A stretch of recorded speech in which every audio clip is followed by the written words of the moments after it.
Around Dodge City and in the territory on West, there's just one way to handle the killers and the spoilers, and that's with a U.S. Marshal and the smell of Gunsmoke.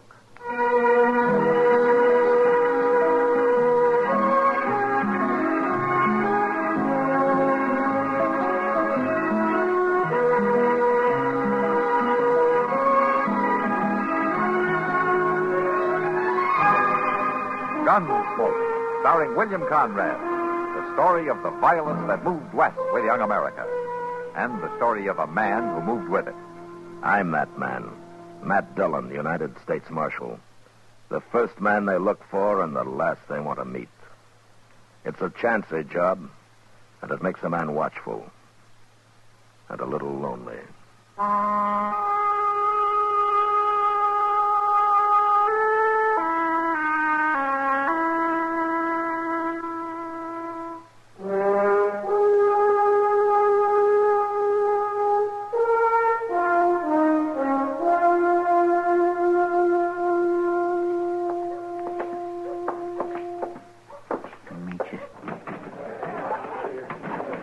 Move right up, Jess. Let's see if there's one place in town that'll sell us a decent drink. Me and my brother will have a drink of whiskey. There's the bottle. Me and my brother are used to the best whiskey there is. Isn't that right, Jess? That's right, Clay. Is this your best whiskey? It's what we got, mister. We'll see.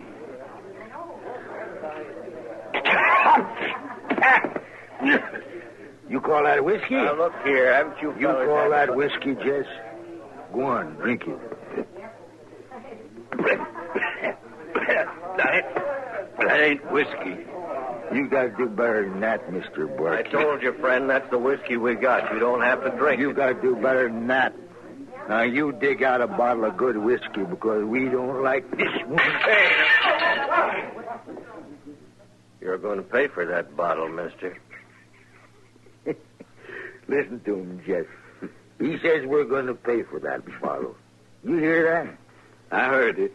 Well, I'll tell you, Mr. Barkeep. We ain't going to pay for that bottle, and we ain't going to pay for this one. Well, come to think of it, maybe I do have a better one down here under the bar. You hold it, mister. Cover him, Jess. Now, you wouldn't want to come up with no gun, Mr. Barkeep. That wouldn't be healthy. Jess can shoot real good. Go and show him, Jess. No, there's no need for shooting. I don't want no trouble. You show him anyway, Jess. Pick off some of them glasses all lined up so nice and pretty.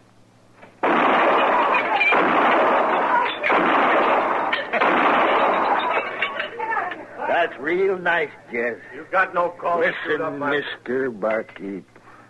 You're lucky Jess don't drill some holes through them whiskey bottles on the shelf there, the way he did a couple of places up the street. Come on, Jess. Let's you and me try the next saloon. Maybe they got some real drinking whiskey.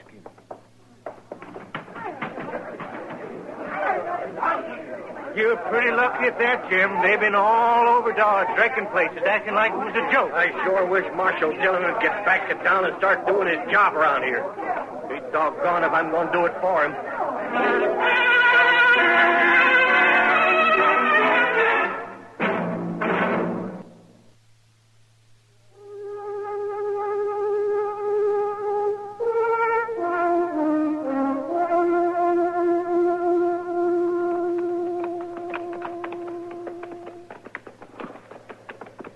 I sure will be glad to get back to Dodge, Mr. Dillon. Wichita just ain't my kind of town.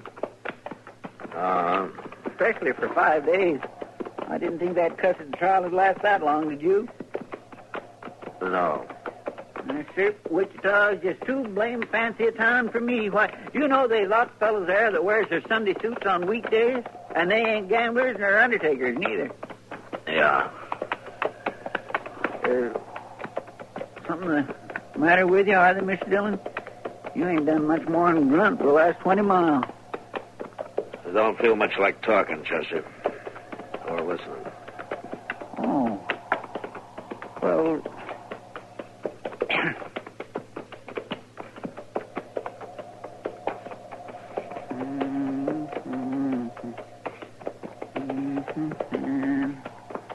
Far from peaceful shore. Hey, Mr. Dillon, what? My land of ghosts. What? Oh, that's all right. All right, Chester. Why, I declare you like to slid right off your horse. Yeah. Thanks for catching me. I guess I was a little dizzy there for a minute. Your face is all kindly green, Mr. Dillon. You look awful puny. I do believe you're ailing. I guess I am. Must have picked up some of that ague that is going around Wichita. Well, you want to stop off and rest a while? I do not. It might make you feel stronger. No, I just want to get to Dodge and get off this horse. Have Doc give me a headache powder and sleep for about 3 days. Oh, you got a real bad headache? Well, it'll do for now. Mr. Dillon, did you ever try binding a snake skin around your head? Snake skin? Oh, yes, sir. My ma used to swear by it for headaches.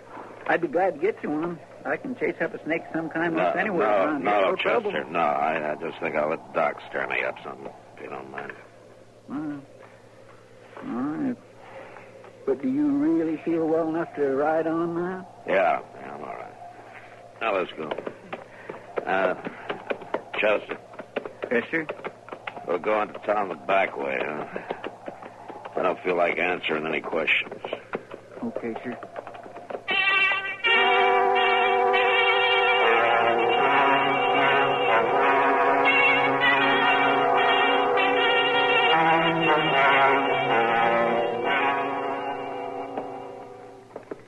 All right, you can put your shirt back on, Matt. There's no question about it. You got a dose of that ague. I told you that the minute you walked in here. Well, I'm just telling you I agree with you. Oh, thanks. Now, do you want me to prescribe for myself, or are you willing to take that on? Yeah, my, the fever sure hasn't improved your disposition any. I'm going to give you a couple of powders to make your head quit hurting. And if you'll take my advice, you'll stay down for the better part of a week until this thing wears itself out. Well, for once you're giving me advice, I'll take.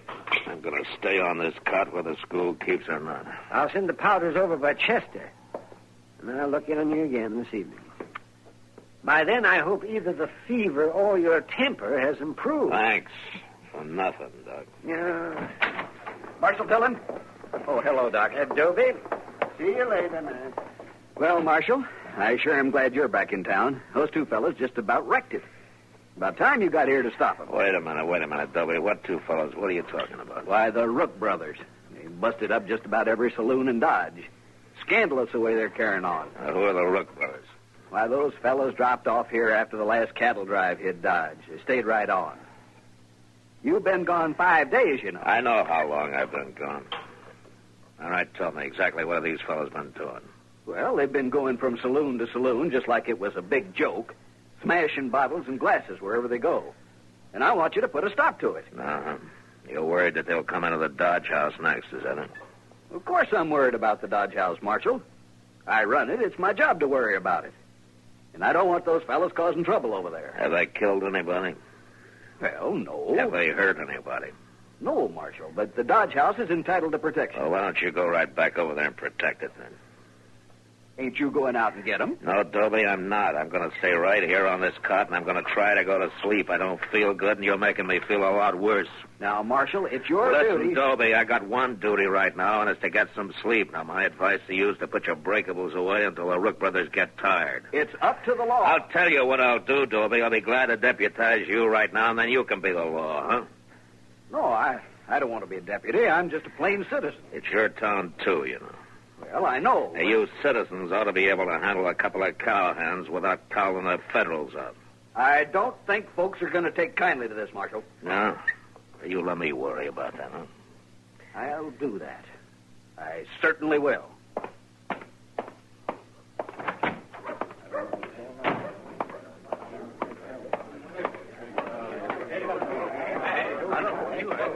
You find him, Dobie? I found him, all right. He's in there lying down on his cot. Says he's going to stay there. You mean he's not going to do anything? Just a minute. I'm telling you exactly what happened. I went in there and told the marshal the whole story. And he says he's not going to do anything. Says he wants to go to sleep. Sure don't sound like Dillon. No, I don't. He's a changed man, I tell you. A changed man.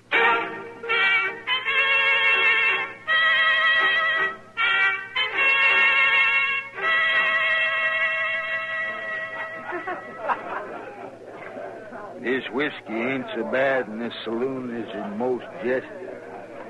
Let's see what else they got to sell. Well, they got pretty girls. You see that? You see that, Jess? I see. I think maybe I'll just sit down and drink my whiskey with this little lady. Well, don't bother on my account.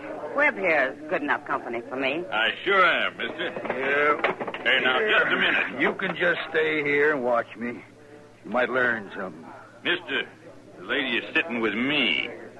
Well, now she's sitting with both of us. Ain't that nice? Don't you think that's nice, little lady? In about 1 minute, I'll tell you what I think. You heard her, mister. There's one too many at this table to suit me. Well, now, we can sure fix that. Can we, little lady? You could leave. That'd fix it. That's not exactly what I had in mind. Now, we can do all this nice and polite-like. My name is Clayt Rook, and this here's my brother Jess. You, mister, you're free to leave. I ain't about to leave. All right. Then you just sit there quiet-like and watch me and this nice little lady have a good time. You keep your hands to yourself. Quit mauling her. You're quite a little gentleman, ain't you? But you wouldn't want no trouble, would you? Jess, show the man some tricks. I heard about you and how you carry your brother around to do your shooting for you. Ooh, I can shoot, mister. Then come on outside. We can sure find out about that. No need for waiting, mister.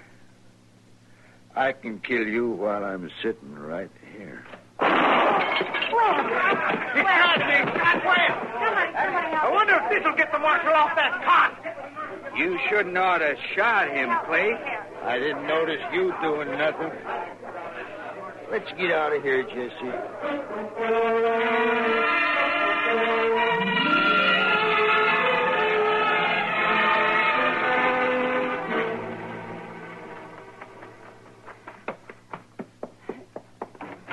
Matt.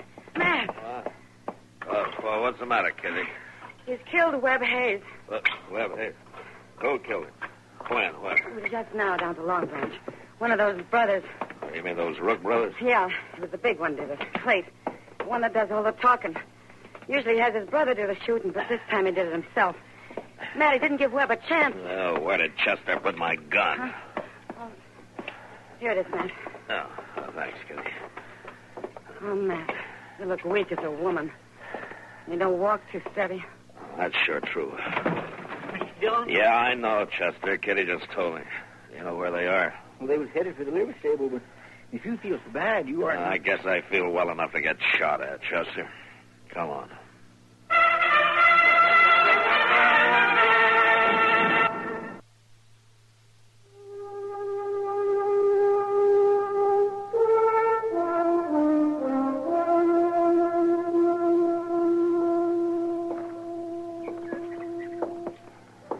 Pretty dark in that stable, Mr. Dillon. Yeah, that's what they're counting on. It makes us stand out awful clear being out here in the sun, don't it? So just keep close to the building as you can, huh? You got a plan? We'll work up along the side here and play it the way the cards fall. Yes, sir.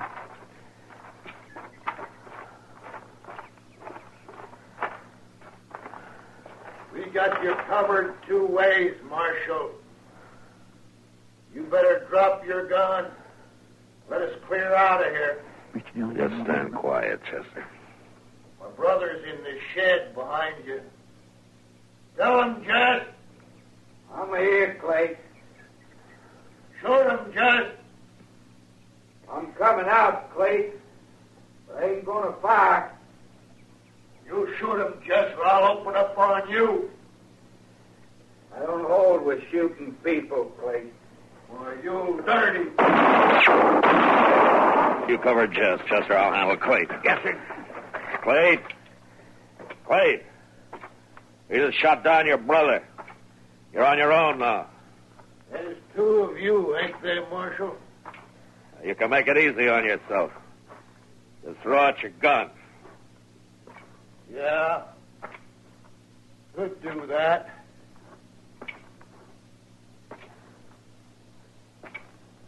Only I ain't gonna.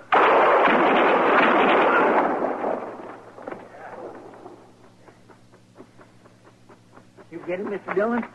Yeah, I think so, Chester. Come on.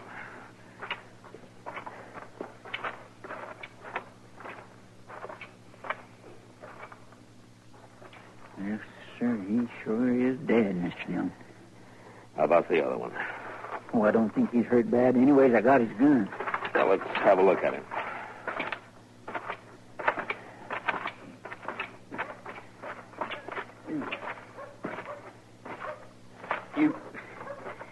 You shoot Clayt, Marshal? Yeah, he's dead, Jess. You shouldn't ought to kill that man. I don't hold with shooting people. Shooting up bottles is different. But I don't hold with shooting people, Marshal. You hurt bad. Funny thing, Clayt shot me in my gun arm. It's going to be a while before I can use it. Well, the saloon keepers will be glad to hear that. That's a fact. You better go find Doc Adams and get your arm fixed up. And then you ride out of town, huh? Tell you the truth, Marshal. I'll be glad to get out of Dodge. You gonna see that Clayt's buried? Yeah, we'll see that he's buried. I'll take care of things here, Mr. Dillon. Okay, thanks, Chester.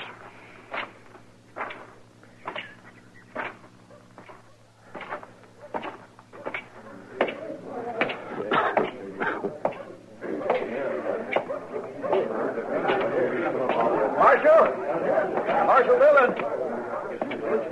Yeah, what is it, Toby? I want you to know that I'm mighty pleased with the way you handled everything. Of course, you could have stopped it before it got so bad. So could the rest of you. Yes, but anyway, Marshal, I want to thank you. The Dodge House still standing, Toby? Yes, it is. You suppose everything's going to be all right for a little while? Oh, yes. Well, I'm glad to hear it. Now, you're blocking my way, Toby. I'm going to go back to the office and try to get some sleep.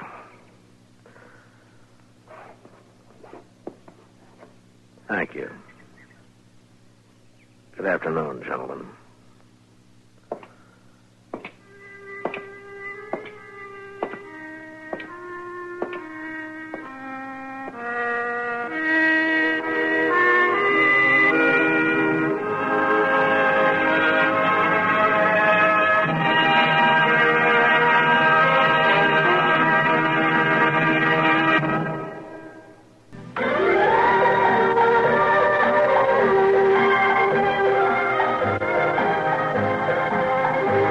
Gunsmoke, produced and directed by Norman Macdonnell, stars William Conrad as Matt Dillon, U.S. Marshal.